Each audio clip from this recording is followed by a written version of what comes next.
This year has seen the FTSE 100 outperform the S&P 500, with the UK index being approximately 8% higher than it was at the start of the year, and achieving all-time highs twice in June alone. And with the FTSE 100 consisting of some strong dividend-paying companies that generally have lower price-to-earnings ratios, making them cheaper and potentially better value, in an index weighted more towards financial and energy sectors, benefiting greatly in global markets in recent times, I thought it would be useful to look at some of the best UK ETFs that are available, and to consider whether now is a good time to invest in the UK for the longer term. Before we get started, I need to remind you that none of the ETFs featured in this video are my preferences or recommendations. This is a financial education video and it's not financial advice. What might be right for one person might not work for you in your individual circumstances, so do your research before making your choice of what to invest in. Fact check what you were told on YouTube, including what I say in this video. If unsure, consider seeking financial advice from a suitably qualified professional, and when investing, your capital is at risk and you could end up getting less back than you put in. As the UK market is renowned for good dividend-paying companies, all ETFs featured here are distributed versions to help illustrate the income or dividend yield provided, alongside those total return figures. And we will take a look at what ETFs are available in the UK markets, beyond those top FTSE 100 companies, in a little while. But firstly, let's kick off with an ETF that tracks the FTSE 100, which is the iShares Core FTSE 100 UCITS ETF with a ticker of ISF. The accumulation version, where those dividends get reinvested automatically back into the fund for investors, is CUKX, which might be more suitable for those with longer term objectives who just want to invest regularly with less decisions and low maintenance. The total expense ratio or ongoing charge figure is 0.07%, and this was one of the reasons I opted for this amongst the other similar ETFs that were available, with Vanguard's version VUKE charging 0.09% for an ETF with a slightly better current yield, but with ISF having better 5-year overall performance. I'll get deeper into ISF's performance in a moment, but let's continue with the general overview for now. And this ETF seeks to track the FTSE 100 index, which consists of 100 largest UK stocks, mimicking their combined performance by a method called full physical replication, which is where the ETF directly holds the actual securities that make up the benchmark index to accurately do this, with low tracking error. The index is market cap weighted, meaning that larger companies take a bigger proportion and have a bigger influence on the index movements. The share class currency is sterling, and the ETF gets traded on the London Stock Exchange. For a UK investor, this is generally the best way to keep foreign exchange fees to a minimum, but it is a moot point for UK investors in this video in any case, as all ETFs featured have a base currency of sterling and are traded on the London Stock Exchange. However, when dealing with global funds, the base currency is frequently the US dollar, so investors in the UK might want to look for variations, as you'll often find sterling hedged or sterling denominated versions of that US dollar based ETF, which will be traded on the London Stock Exchange. In such cases, there will still be a currency conversion fee, but the fund manager will deal with this more efficiently and at less cost than if you were to do this through a broker or investment platform. I'm getting all the data for this video from a site called justetf.com, by the way, and I've left a link in the description below. In amongst this very useful data, they have a simple colour graded system for the fund size, with the larger funds generally being more stable and liquid, and they've graded this one of 2,428 million sterling as green. Diversification is one of the primary reasons why investors choose ETFs. But to get an idea of how diverse an ETF actually is, we need to take a closer look at the holdings.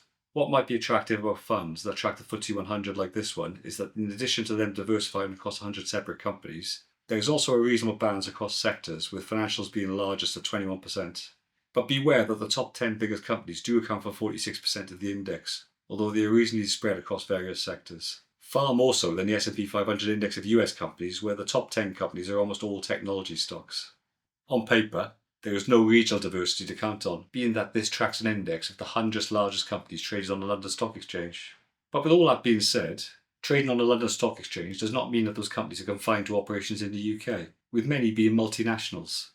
When looking at the performance figures, be mindful that how an ETF has performed previously is not an accurate indicator of how it will in the future.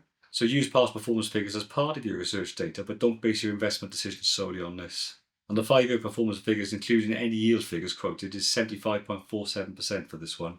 And you can see from looking at the bar charts that the ETF has been consistent and in positive territory every year since 2021.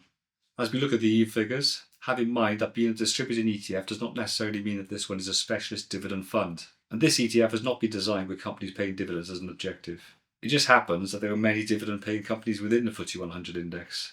The current dividend yield is a decent 3.5%, with consistent yields also over the last 5 years. The higher the volatility figures, the higher the volatility, and this is a measure of how much the market price of the fund moves up and down, with the number being closely affiliated with the risk levels of the fund.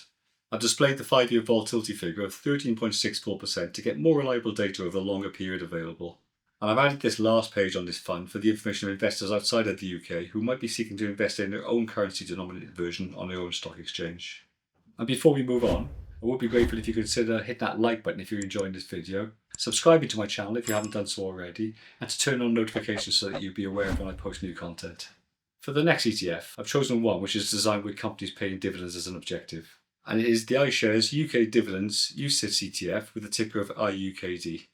This does not have the lowest fund TER fee of 0.4%, with LNG Quality Equity Dividends ESG Exclusions UCITS ETF LDUK being cheaper at 0.25%, and also coming with better short-term performance. I opted to feature the iShares fund for its far superior 5-year performance, consistently better annual dividends over the same period, and offer a lower 3-year volatility number of 13.66 as opposed to LDUK at 14.6. It tracks the FTSE UK Dividend Plus Index of the 50 highest yielding UK stocks selected from the FTSE 350 biggest UK companies, with full market capitalisation once eligibility screens are applied, but with there being a 5% cap on constituents to promote greater diversity by not allowing over-concentration of any one company. The fund size for this one is 970 million sterling, getting a Just ETF green rating once more. And although this cap can clearly be seen in the way the top 10 companies are more evenly weighted, they still occupy about 40% given a smaller amount of holdings in this ETF, but with reasonable sector balance.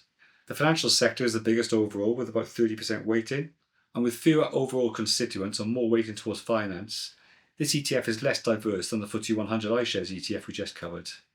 The less diverse an ETF, as it concentrates on fewer companies, the higher the risk levels tend to be, and this one has higher 5-year volatility figures of 15.21%. But for this additional risk comes the potential for better reward, with the 5-year performance figures being much higher than the last at 95.27%. And with this chart showing how consistently good performance has been in every one of the last 5 years, apart from a poor 2022. The current dividend yield is 5.32%, with consistent yields averaging at around 6% over the 5-year period.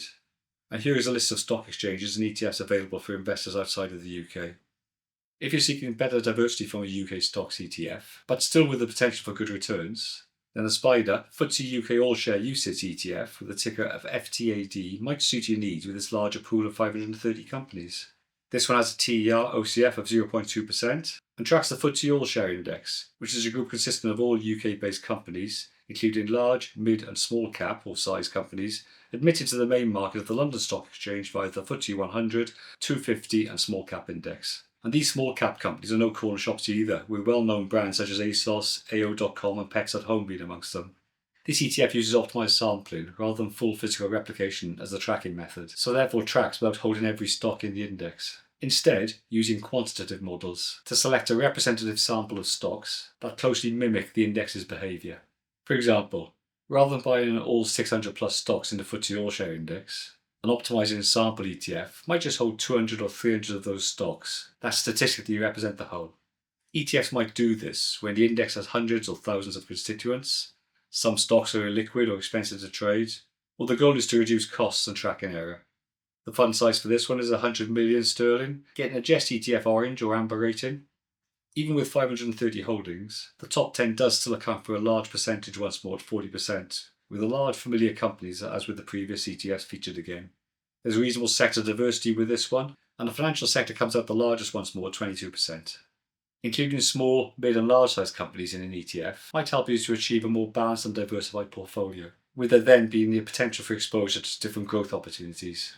Where there's higher growth potential, as smaller companies often grow faster than large caps, leading to higher returns. You get increased diversification with reduced dependence on large cap stocks and with risk spread across different sectors. You can even out market influence, with mid caps acting as a bridge between stability in the large caps and high growth in the small caps.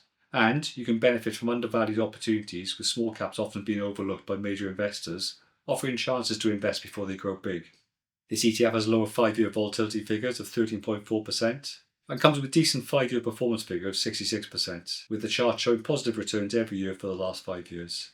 Although not a specialist dividend ETF, the current dividend yield is 3.6%, with consistent yields averaging at over 3.5% over a 5-year period. And here is a list of stock exchanges and ETF availability once more for investors outside of the UK. With good performance so far in 2025, consistent, stable performance in previous years, And with UK stocks also being a good hunting ground for dividend income-seeking investors, including a UK ETF in your portfolio might be something that fits in with your individual circumstances. And if you consider other factors, such as lower price to earnings ratios, that make UK stocks seemingly cheaper and better value than those US technology companies, you might feel that now is the right time to take advantage of future growth opportunities. If this is the case, then firstly consider the primary reason for investing in ETFs, which is that added diversity that they bring to your portfolio, as a way of managing the concentration risk of you putting all your money into too few baskets. And then consider whether you'll actually get the diversity that you require if you just invest in companies that concentrate on one global region, as would be the case with all the ETFs featured here.